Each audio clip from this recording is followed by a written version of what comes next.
Control Negro, performed live by LeVar Burton. By the time you read this, you may have figured it out. Perhaps your mother told you, though she was only privy to my time-worn thesis, never my aim or full intention.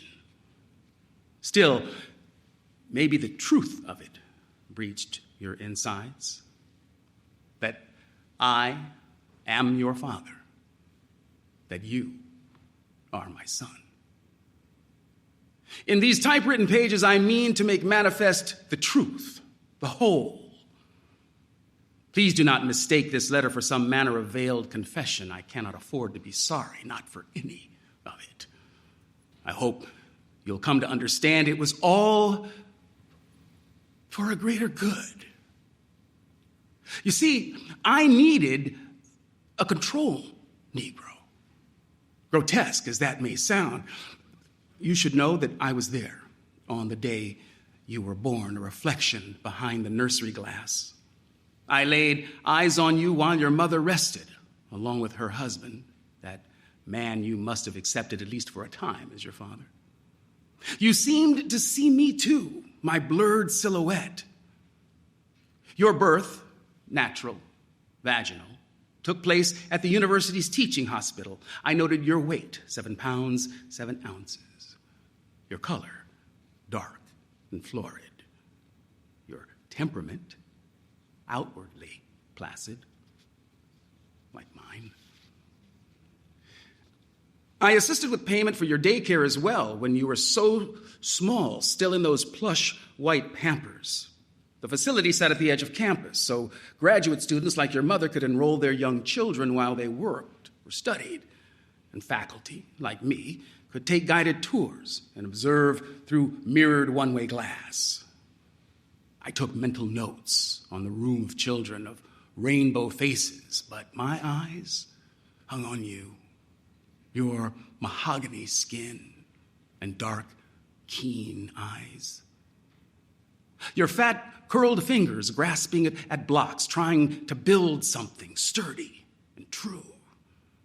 I grew skilled at enduring the feeling you inspired, a seeping pride that filled my chest, then spilled into a painful ache. Remember your season of Little League games? The ones at Washington Park, just down from the bus stop? I could always spot you, especially at a distance. You'd be standing at the plate, arms angled, aiming for the bright white ball, determined to hit it past every boundary we could see. What I mean to say is that all this time, I've watched you, or else had others watch in my stead. My TA did a practicum with your 6th grade civics teacher. One of my graduate students tutored you in middle school at my suggestion that he give something back. He shared anecdotes of your progress, never suspecting that you were mine. Your sophomore year, I hired a college student, a young man of legal age, but slight enough to pass for 17. You knew him as David from the neighboring county. Under my direction, he befriended you, prodded you toward swimming and away from the fraught cliche of basketball. He ferried me printouts of your correspondence, revealing your vernacular speech, the slant of your smile in cell phone pictures. Hearing this now, you might feel manipulated, violated even, but I am almost certain that my determination to shape and groom, my attempts and failures to protect, aren't terribly different from those of any other parent. Everyone has an origin story, and this is yours.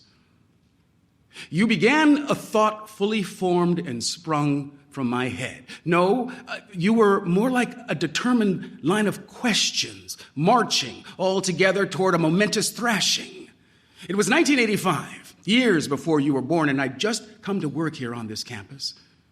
Mother died at the start of fall semester, her body inundated with cancer, undiagnosed until she passed. Still numb, I traveled south to bury her, missing the the initiation of my own first classes, returning as promptly as I could. I was only away for a week and a day.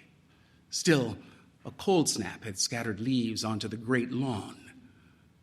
My first afternoon back, I walked over to my office and was straightening the objects on my desk, my shirt sleeves rolled up, my back to the door.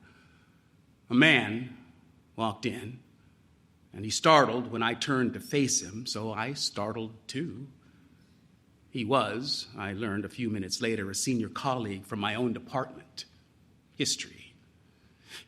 He'd been away on sabbatical and had come to my office to welcome me. "Sorry," he said.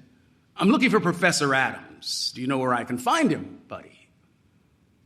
Well, I realized what was happening a moment before he did and forced myself to laugh, to try to put him at ease, though I fear my laughter came out as a strangled sound. You see, he'd mistaken me for one of the evening janitors.